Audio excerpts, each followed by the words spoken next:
My name is Keith Janzen, and I set up a donor advised fund about 10 years ago. And the intent of setting up my donor advised fund is I will build the endowment, and then I will be able to give the spending policy off of that to a different organization every year. I can set up to go to the church every year, or the hospital, or the school, or whatever project we want. But with a donor advised fund, I'm the one that gets to decide where those gifts are made every year. I came to work here in McPherson 41 years ago and have made my living here, raised my kids here, and I just wanted to leave a little legacy to McPherson based on from our family. And setting up a donor advised fund, we have the flexibility to change where it goes every year. We're the ones that get to make that decision. And if the school district's having a project they want to support this year, we can do that. We're not locked into anything with a donor advised fund. We can change it every year. We can split it, give it to 10 different funds a year, or if one place has a big project, we can support that with all of the donations that year.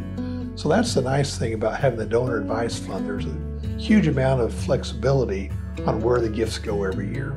Well, I was a former treasurer of the Community Foundation, and I've just been a big fan of endowments and just spending the earnings every year for many, many years. And so by setting the donor advised fund and running a business in this community and being able to give gifts to support many different facets of this community and not just one, has really drawn me closer. I can hear what's going on in the community, see where some proceeds or some gifts may be needed, and I have that flexibility to do it. And so we've given money to the church, to the YMCA, to the school district on some projects they've had, Opera House. There's a lot of different things we've been able to support with the donor advised fund in the community.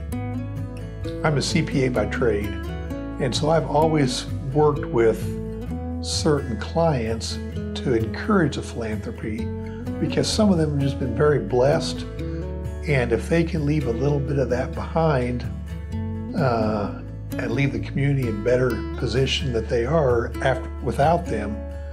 Most of our families don't need all of the inheritance, and to be able to leave some of that back for the community, a lot of times where a lot of the community, the income was raised, is very beneficial.